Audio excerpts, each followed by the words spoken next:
विश्वं दर्पण दृश्यमान नगरी तुल्यं निजान्तर्गतं पश्यन्नात्मनि मायया बहिर्बोधभूतं यथा निद्रया या साक्षात् कुरुते प्रबोधसमये स्वात्मानम् एवाद्वयं तस्मै श्रीगुरुमूर्तये नमः। इदं श्रीदक्षिणामूर्तये अशुभानि निराचष्टे तनोति शुभसन्तितं स्मृतिमात्रेण यत्पुंसाम् ब्रह्म तन्मंगलम परम अतिकल्याणरूपत्वात् नित्यकल्याण संश्रयात् स्मर्तृणां वरदत्वात् ब्रह्म तन्मंगलम विदुः। ओम। पिछले वीडियो में हमने बताया था ईश्वर चैतन्य और जीव चैतन्य, ठीक है। जीव चैतन्य की बात हो रही थी, तो उसके आगे अब आपको बताते हैं कि क्या हम ये बता रहे थे पिछले वीडियो में कि तब क्या इन दो चैतन्यों में वस्तुगत भेद है। चेतन में द्रव्यगत भेद संभव नहीं, क्योंकि चेतन वस्तु में केवल चेतन ही द्रव्य होता है, अन्य कुछ नहीं। तो ज्ञाप्ति मात्र चिन्मयता चेतन का स्वरूप होता है। अतः ईश्वर चैतन्य और जीव चैतन्य को पृथक करने वाली कोई वस्तु ही नहीं है। ये कारण कार्य बुद्धि ही अंतःकरण के प्रकाशक और अंतःकरण के अधिष्ठान को दो चैतन्यों के रूप में स्वीकृति देती है। यही अज्ञान है, ठीक है। अगर देखा जाए तो अधिष्ठान वास्तविकता क्या है कि जो अधिष्ठान चैतन्य है वही प्रकाशक चैतन्य है, ठीक है। अवच्छिन्न और अनवच्छिन्न चेतन में कोई भेद नहीं होता। तो जो कोटि कोटि ब्रह्मांडों के उदय अस्त के अनुकूल शक्ति से अवच्छिन्न सत्ता है, वही एक शरीर के उदय अस्त के अनुकूल शक्ति से अवच्छिन्न सत्ता है, और वही सत्ता उस शरीर की प्रकाशिका भी है। तो जो परिच्छिन्न इदम का प्रकाशक अधिष्ठान है वही इस परिच्छिन्न अहम का भी प्रकाशक है। जो ईश्वर है वही जीव है, और जो जीव है वही ईश्वर है। यहाँ जीव में उसकी चेतनता भासती है और वहाँ ईश्वर में उसकी सत्ता, समझ गए। तो ये नियम है कि जो वस्तु अपने से अन्य भासेगी वह सतरूप होगी, और जो स्वरूप के रूप में भासेगी वो चेतन होगी। चैतन्य कभी अन्य रूप में नहीं भास सकता, क्योंकि अन्य जड़ होता है, ठीक है। यही एक चैतन्य देश काल वस्तु की कल्पना का अवभाषक एवं इनका अधिष्ठान है। वो सजाति विजाति स्वगत भेदों से शून्य है और प्रत्येक प्राणी के अहम से अभिन्न है। जब तक ऐसा प्रबोध नहीं होता, अर्थात जब तक मनुष्य को आत्म चैतन्य की ब्रह्मरूपता का अनुभव नहीं होता, तब तक वो सुख दुख पाप पुण्य आना जाना लोक परलोक से त्राण नहीं पा सकता। यही अहमगम आत्मा परमार्थ सत्य है, ब्रह्म है। इसमें देश काल या वस्तु कुछ नहीं है। ये इनकी कल्पनाओं से भी अतीत है, क्योंकि वो इस कल्पना का प्रकाशक है। अब ऐसा होते हुए भी इसी में देश काल वस्तु की कल्पना होती है, होती कि नहीं होती, और इनकी आत्मा से भिन्न उपलब्धि भी होती है, और इनके प्रति इंद्रियक व्यवहार भी होता है, ठीक है। अधिष्ठान की सत्यता से सत्य भासता हुआ अध्यस्त मिथ्या होते हुए भी सभी सांसारिक अनर्थों का हेतु होता है। अतः ये अयुक्त स्थानीय अध्यास है और सत्य और अनर्थ का मिथुनीकरण है। अधिष्ठान सत्य है और अनर्थ माया है। वेद में लिखा है क्या, अनृतेन ही प्रत्युहा उपरि उपरि संचरंतो ना विंदे उत समर्थम, ठीक है। अब मान लीजिए घर में, अब पुराने मान लो किसी के पूर्वज घर में करोड़ों रुपए गाड़ गए हों और आपको पता चल गया, ठीक है, नहीं पता है अभी, और नित्य हम ऊपर चल रहे हैं, घर में गड़ा, किंतु उसका ज्ञान नहीं है हमको, नीचे गड़ा हुआ, और हम अपने कष्टों को निवृत्त करने में समर्थ नहीं होते, बल्कि चोरी बेईमानी करके अपना पेट भरते कि नहीं भरते। जबकि अंदर गड़ा हुआ खजाना आपको मालूम नहीं। उस पर भी ये अहंकार है कि जो चोरी बेईमानी करके अपना पेट भरता है वो उन लोगों से श्रेष्ठ है जो भजन करते हैं और भिक्षा मांगकर किसी प्रकार अपना पेट भर लेते हैं, समझ गए। लोग अनर्थ के चक्कर में फंसे हैं। घर में चिंतामणि है, पारस पत्थर है, पर केवल न जानने से कंगाल बने हैं, समझ गए। इसी प्रकार वेद कहता है कि हे मनुष्यों, आपका खजाना आपकी आत्मा की गहराइयों में छिपा पड़ा है। वो अज्ञान कुहासे से ढक गया है। ऋग्वेद में बोलता है निहारेण प्रावृताः, ठीक है, ऋग्वेद। उस अज्ञान को, उससे उत्पन्न अध्यास को मिटा दो। आश्चर्य है, लोग वेद के कर्म रूप अनुशासन का तो पालन करते हैं, यज्ञ यज्ञ आदि का, ठीक है, किंतु उसमें जो सत्य का शंशन है, जो सत्य का ज्ञान, उससे उदासीन रहते हो, उस पे ध्यान नहीं देते हैं। मैं हूँ, मैं मनुष्य हूँ, ये बात तो किसी सीमा तक बुद्धि में आती है। मैं में ये शरीर मनुष्याकार दिखता है, अतः इस मनुष्य शरीर में बैठकर मैं मनुष्य हूँ कहना बन सकता है, किंतु ये शरीर मेरा है, ये तो घोर अज्ञान है, ठीक है, अज्ञान यानी अपराध भी है, क्योंकि पंचभूतों की वस्तु को अपना मानना, दूसरे की वस्तु को अपना मानना अपराध ही है। ये सब ब्रह्म है वेदम सर्वम, तथापि जगत दिखता है आत्मा ब्रह्म है, अयम आत्मा ब्रह्म, तथापि जीवत्व की प्रतीति होती है, ठीक है। आत्मा अजन्मा और अमर है, तथापि मैं जन्मता हूँ, मैं मरता हूँ, ये ज्ञान होता है। आत्मा असंग है, तथापि मैं पापी हूँ, पुण्य हूँ, हैं, दुखी हूँ, सुखी हूँ, ये ज्ञान स्पष्ट भासता है कि नहीं भासता। आत्मा देश का प्रकाश है, परंतु मुझ आत्मा का आवागमन पुनर्जन्म होता रहता है, और ये स्पष्ट मान्यता है। आत्मा समस्त परिच्छेदों का प्रकाशक अधिष्ठान है, परंतु मैं परिच्छिन्न हूँ, यह ज्ञान होता है, ठीक है। अब ये उपयुक्त जितने भी उदाहरण हमने दिए वो सब अध्यास के हैं। अब आचार्य का कहना ये, आचार्य एक्चुअली ये कहना चाहते हैं कि अद्वितीय सच्चिदानंद ब्रह्म में जो ये देश काल वस्तु कारण, कार्य कारण रूप में अथवा भावाभाव रूप में प्रतीत हो रहे हैं, वे सब मिथ्या हैं, अनर्थ हैं। सत्य और अधिष्ठान ब्रह्म ही सत्य है। उस अधिष्ठान सत्य का उसमें अध्यस्त मिथ्या वस्तुओं के साथ संबंध जोड़कर मनुष्य अनर्थ का भागी हो रहा है। यही मिथ्या ज्ञान निमित्तः सत्यानृते मिथुनी कृत्य का भावार्थ है। समझ गए। अब ये प्रश्न आगे आता है कि आखिर अध्यास हुआ तो कैसे हुआ ये। तो इस प्रश्न की पृष्ठभूमि ये है कि प्रश्नकर्ता ने इतनी बातें तो स्वयं मान ली हैं कि अध्यास है, माना कि नहीं माना। यदि है तो काल के चक्र में कभी ना कभी इसकी जन्मतिथि अवश्य रही होगी, तथा यदि उत्पन्न हुआ होगा तो किसी न किसी से अवश्य उत्पन्न हुआ होगा, ऐसा माना उसने। तो इसके उपरांत उसका ये प्रश्न है कि अध्यास कैसे हुआ। अरे जैसे कोई प्रश्न करे कि आकाश नीला कैसे, वैसा ही ये भी प्रश्न है। आकाश नीला है, नीला पर पैदा हुआ, किससे पैदा हुआ है और हुआ। तो अब पूछते हैं आकाश नीला कैसे, किसी से पैदा हुआ और हुआ, लेकिन अब पूछ रहे हैं कि आकाश नीला कैसे। जैसे आकाश नीला कैसे, प्रश्न का सही उत्तर यही है कि आकाश नीला है ही नहीं, आकाश में नीलिमा दिखती भर है। उसी प्रकार अध्यास कैसे, इस प्रश्न का यथार्थ उत्तर यही है कि आत्मा में अध्यास है ही नहीं, आत्मा में अध्यस्त और अध्यास उसका तथा उसका नाश दिखता भर है।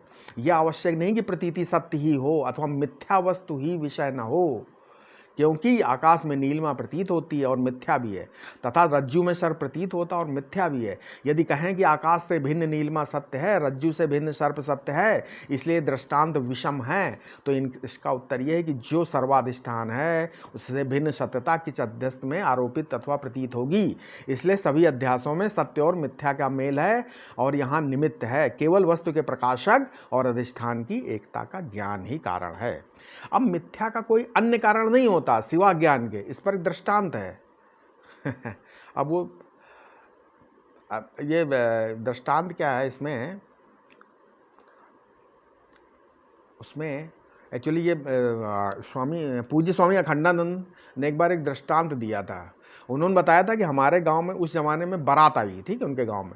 तो बारात में जो काशी के प्रसिद्ध धुरंधर शास्त्रवेत्ता पंडित भी आए हुए थे।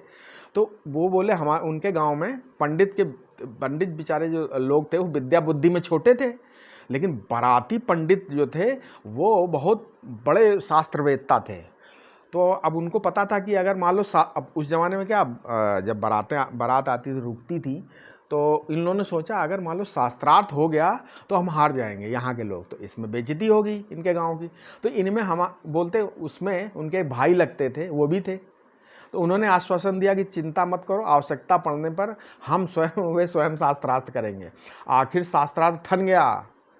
तो जो बोले हमारे भाई थे स्वामी खंडानंद बोला, भाई ने संस्कृत में ललकारा, बोला, उन्होंने संस्कृत में बोला, पावा इति सूत्रम किमर्थम, अर्थात पावा, पावा, इस सूत्र का क्या अर्थ है।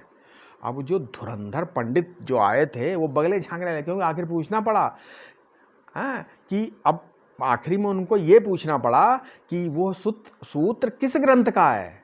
इस पर सूत्रार्थ पूछने पर पंडित जी की बन आई। वे जोर से हंसकर बोले, इतना भी नहीं मालूम तो पंडित कैसे हो गए आप, ये नहीं मालूम ये सूत्र कहाँ से है, पावा इति सूत्रम किमर्थम, ये कहाँ से आया, तो कैसे बन गए पंडित। जब पोथी कांख में दबाकर हमारे घर आओगे कल, बाद में पूछने आना, तब हम बताएंगे सूत्र कहाँ है। विद्वान, जो बड़े बड़े विद्वान पंडित लोग आए थे, उनकी हंसी उड़ गई वहाँ पे, ठीक है। बाद में उन्होंने, जो उनके भाई ने जो बोला था, वो बोले कि ये कोई सूत्र हो ही नहीं था, सूत्र उत्तर था ही नहीं, वो तो उन्होंने ऐसे ही बोल दिया बना के, समझ गया। तो अब इसका दृष्टांत, अब ये तो उन्होंने बताया, अब इसका दाष्टांत सुनो। देखो, अध्यास अज्ञान कक्षा में निसर्ग से उपलब्ध होता है, अतः उसकी स्थापना तो करनी पड़ती है, किंतु यदि उसका मूल खोजने जाते हो, अध्यास स्वयं में न कोई वस्तु है और न कोई उसकी संगति थी, अध्यास है नहीं, लेकिन अज्ञान है तो उसकी स्थापना की गई, ठीक है, अध्यास की। केवल अधिष्ठान का ज्ञान ही मूल में प्राप्त होता है।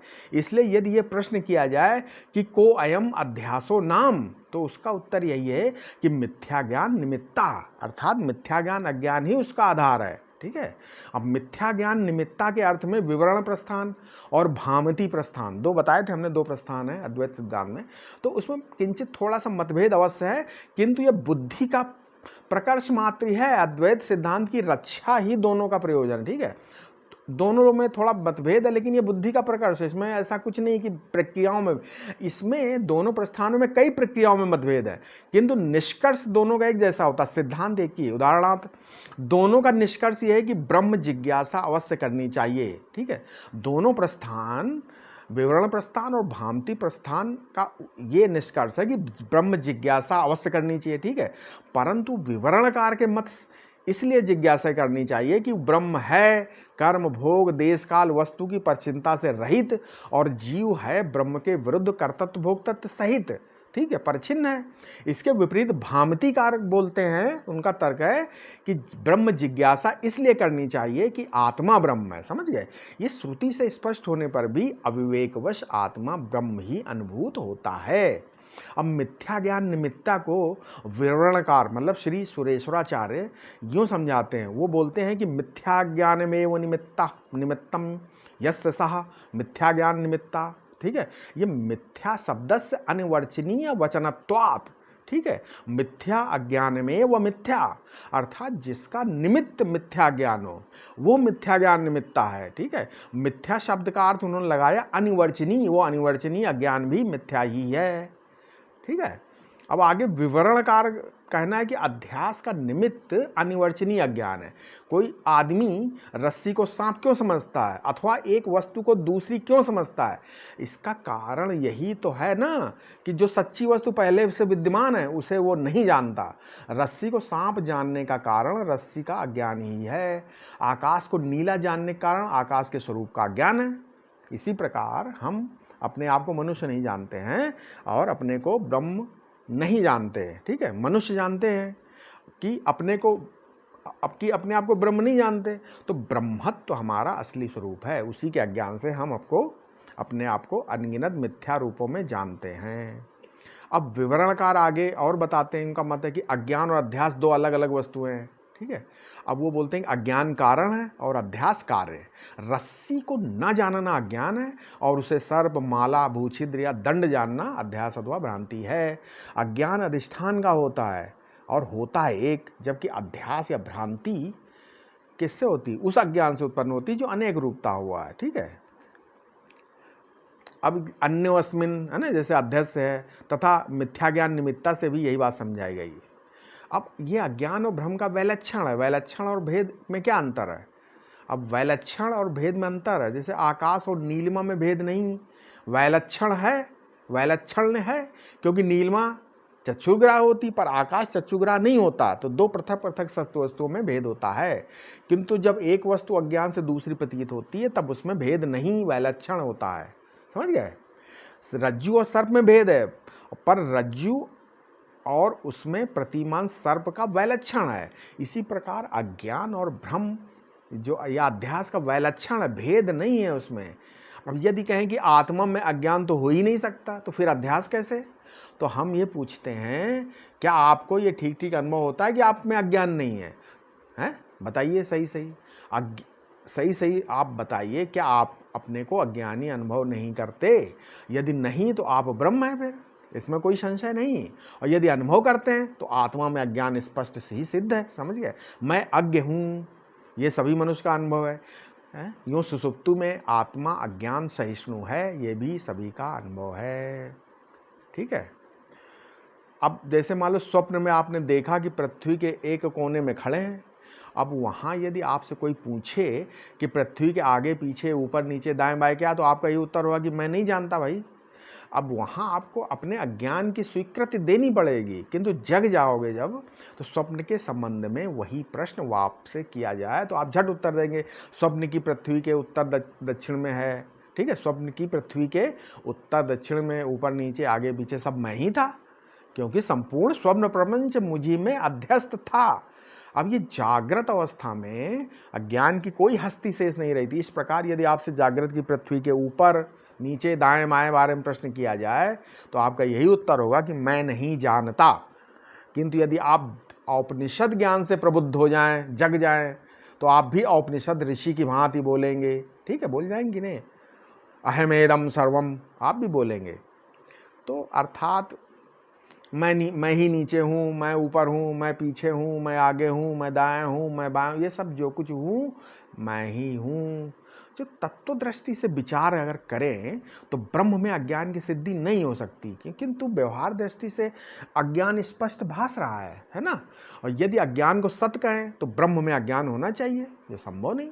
और अगर असत कहे तो व्यवहार में प्रतीत नहीं होता है, परंतु होता है। अतः यदि सुरेश्वराचार्य जी कहते हैं कि जब तक ब्रह्मज्ञान नहीं होता तब तक अज्ञान को सद असद विलक्षण अनिवर्चनीय मानकर ब्रह्मविचार की पद्धति चालू रखनी चाहिए। ठीक है। अब चलिए, अब दूसरा भामतिकार का मत बता देते हैं। मिथ्या ज्ञान निमित्ता का अर्थ भामतिकार श्री वाचस्पति मिश्र का क्या कहना है कि मिथ्या ज्ञान ही अध्यास का निमित्त है। वो बोलते हैं कि मिथ्या ज्ञान ही अध्यास का निमित्त है। मिथ्या ज्ञानमेव निमित्तम यस्य सा मिथ्या ज्ञान निमित्तः। उनका कहना है कि जब अहम इदम ममेदम, ये मैं और ये मेरा का व्यवहार नैसर्गिक है तो वह ज्ञान अनादि परंपरा से प्रत्येक को प्राप्त है। यही पूर्व ज्ञान उत्तर उत्तर अध्यास का कारण होता है, किंतु निश्चय ही ये कारण ज्ञान मिथ्या है। ठीक है। अब ये विवरण प्रस्थान और भामती प्रस्थान में जो कहीं कहीं मतभेद है, उसका क्या है, उसका जो अंदर जो उसमें जो बात छिपी है, रहस्य है, वो ये है कि विवरणकार अविद्या के आश्रय और विषय दोनों को ब्रह्म स्वीकार करते हैं। ठीक है। जबकि भामतीकार अविद्या का आश्रय जीव को मानते हैं और विषय ब्रह्म को ही मानते हैं। समझ गए? अज्ञानावस्था में अविद्याश्रय जीव में ही मिथ्या ज्ञान अथवा विद्या रहती, ये भामतीकार का मत है। विवरणकार पूछते हैं कि ज्ञान होने पर जीव ब्रह्म होता है या नहीं। यदि होता है और होता ही है, ये भामतीकार को मान्य, तब ब्रह्म को ही अविद्याश्रय मानने में कोई आपत्ति नहीं। क्या आपत्ति भाई? इसी प्रकार अज्ञानावस्था में ब्रह्म को जीव रूप से अविद्या का आश्रय मानने में क्या आपत्ति हो सकती है? इस तरह दोनों प्रक्रियाओं की संगति हो गई। वास्तव में दोनों प्रस्थानों में केवल प्रक्रिया भेद है, सिद्धांत का भेद नहीं है। ठीक है। अब और अध्यास को थोड़ा और रूप का वर्णन करते हैं। जैसे लोग समझते हैं कि मैं देह हूँ, मैं मनुष्य हूँ, मैं सुखी हूँ, मैं दुखी हूँ, करता हूँ, भोगता हूँ, आदि धारणाएं हैं, ये अध्यास हैं। ठीक है, ये तो अध्यास हैं, किंतु मैं आत्मा हूँ, मैं करता हूँ, अभोक्ता हूँ, व्यापक हूँ, ईश्वर हूँ, ब्रह्म हूँ, ये धारणा यथार्थ हैं, ये अध्यास नहीं है। समझ गए? परंतु ऐसा समझना भी उनकी भूल है। मैं को किसी भी नाम रूपात्मक प्रत्यय के रूप में ग्रहण करना अध्यास ही है, चाहे वो नीचे निकृष्ट श्रेणी का हो या अथवा उत्कृष्ट श्रेणी का। ठीक है, दोनों अध्यास है। अगर आप अपने को मैं देह हूँ, मनुष्य हूँ, सुखी दुखी मानते हो, यह अध्यास है। और उसी प्रकार अगर आप अपने को आत्मा हूँ, मैं आत्मा हूँ, अकर्ता हूँ, ईश्वर हूँ, मैं ब्रह्म हूँ, ये भी अध्यास है। समझ गए? मैं को किसी भी नाम रूपात्मक प्रत्यय के रूप में ग्रहण करना अध्यास है। इस विषय में यह स्मरण रखना चाहिए कि परमार्थ सत्ता ब्रह्म में कोई अध्यास संभव ही नहीं है। जितना भी अर्थाध्यास या स्वरूपाध्यास सब व्यवहारिक सत्ता में है, और जितना भी ज्ञानाध्यास और संसार का अध्यास है वो सब प्रातिभासिक सत्ता में है। दृष्टा दृश्य विवेक अथवा वैराग्य की समाधि जन्य प्रतिष्ठा से संसार का अध्यास नष्ट हो सकता है। समझ गए? दृष्टा दृश्य विवेक और वैराग्य। किंतु प्रकाशक अधिष्ठान के एक के बोध के बिना स्वरूपाध्यास नष्ट नहीं होता है। ये एक के बोध भी व्यवहारिक सत्ता में अध्यास रूप ही होना चाहिए, तभी तो ये समसत्ता वाले निकृष्ट अध्यास का नाश कर सकता है। अतः उत्कृष्ट अध्यास की आवश्यकता भी सिद्ध ही है। उत्कृष्ट अध्यास और निकृष्ट अध्यास को नष्ट कर स्वयं भी ठीक उसी प्रकार नष्ट हो जाता है, आत्मरूप हो जाता है, जिस प्रकार रज्जु अधिष्ठान का ज्ञान उसमें प्रतीत वाले मिथ्या सर्प के ज्ञान को नष्ट कर अधिष्ठान रूप ही हो जाता है। अविद्या नाश का यही स्वरूप है। ठीक है? अब मैं अमुक हूँ, मैं फलाना हूँ, मैं अमुक हूँ, अमुक मैं ही हूँ, मैं अमुक हूँ अथवा अमुक मैं हूँ, ये तो अर्थाध्यास है। अर्थात अपने आप का कोई नाम या रूप स्वीकार कर ले, अगर आप कर लोगे तो ये अर्थाध्यास हो जाता है। अब हम आपसे मान लो पूछते हैं आदमी का नाम क्यों रखा जाता है? नाम का एक ही प्रयोजन है, वह है व्यावर्तकत्व। ठीक है? व्यावर्तकत्व। ठीक है? अब अर्थात अलग कर देना। व्यावर्तकत्व का मतलब होता है अलग कर देना, छांट कर अलग कर देना। नाम एक पहचान मनुष्य को समाज में बनाती। यदि आपसे कोई कहे कि इस समूह में इस समूह में आप जो है आप गिरधारी लाल को बुला दो, तो आप सोहन लाल, मोहन लाल या और किसी लाल को यदि सब व्यक्तियों में छांट कर गिरधारी लाल अलग कर देंगे और उन्हें बुला लेंगे। जिस शब्द में व्यावर्तकत्व तो नहीं होता वो किसी का नाम नहीं हो सकता। यदि हम अपना नाम देह रख दें तो क्या चल जाएगा? नहीं चल जाएगा। स्पष्ट है नहीं, क्योंकि देह तो सभी मनुष्य, पशु पक्षी, कीड़े मकोड़े, देव मानव, है ना, सभी की है देह। ठीक है? तो अब अतः देह शब्द में व्यावर्तकत्व न होने से वो किसी का नाम नहीं हो सकता। तो अच्छा, क्या मनुष्य, आपका नाम मनुष्य हो सकता है? नहीं हो सकता। ठीक है? मनुष्य एक जाति है, कोई व्यक्ति नहीं है। फिर अगर मान लो आपका नाम हिंदू रख दें, ये नाम पशु पक्षियों और हिंदू लोगों से पृथक करने वाला तो है, फिर भी हिंदू करोड़ों लोग हैं। अगर आपका नाम ब्राह्मण रख दें, क्षत्रिय रख दें, कुछ भी रख दें, वैश्य रख दें, कुछ भी रख दें, तो ये व्यावर्तन हुआ ना। परंतु ब्राह्मण तो अनेक प्रकार के होते हैं। तो द्विवेदी, त्रिवेदी, पांडे, चतुर्वेदी, तो कौन से ब्राह्मण हैं आप? तो कहा अमुक वंश वाले, अमुक के पुत्र, है ना। परंतु एक ही वंश में अनेक व्यक्ति होते, इसलिए अब मान लीजिए इस प्रकार आपका नाम मान लो हम सन्यासी रख दें, विरक्त रख दें, विवेक रख दें, हंस रख दें, परमहंस, कुछ भी नहीं हो सकता ना। ये सब मैं आत्मा पर क्या अध्यसित हैं, अनात्मभूत व्यवहारिक नाम हैं। ठीक है? नामों का अब मान ले आप, अच्छा, और नाम और आगे, अच्छा नामों पर और विचार कर लेते थोड़ा। मान ले आपका नाम ज्ञाता रख दो। ज्ञाता, हमारा नाम ज्ञाता है। आप नेत्र से मिलकर रूप के ज्ञाता होते हैं, कान से मिलकर शब्द के, त्वचा से मिलकर स्पर्श के, ठीक है, रसना से मिलकर रस के, नाक से मिलकर गंध के ज्ञाता हो गए। इन्हीं इंद्रियक उपाधियों को दृष्टि में रखकर श्रुति आपको, आत्मा को दृष्टा, श्रोता, घ्राता, रसयिता आदि बताती है। हैं? बोलते हैं, कैसे बोलती? एष ही श्रोता, मंता, दृष्टा, घ्राता। ठीक है? जैसे जब आप कैंची से कपड़ा काटने पर, अब मान लो आप कैंची से कपड़ा काटने लगे तो आप टेलर बन जाते हैं। ठीक है? चाकू सब्जी काटते हैं तो रसोइया हो गए।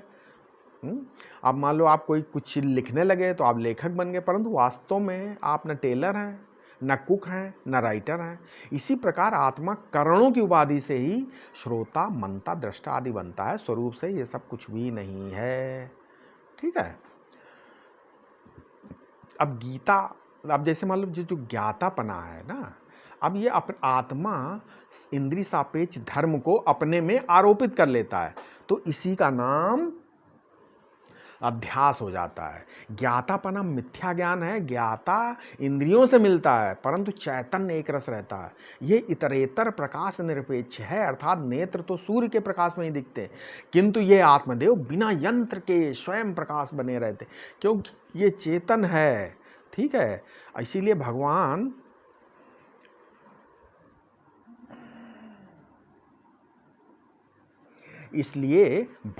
ने गीता में 13वें अध्याय में क्या बोला? उपद्रष्टा अनुमंता चा भर्ता भोक्ता महेश्वरः परमात्मा एति, ठीक है, चापयुक्तो देहस्मिन् पुरुषः परः।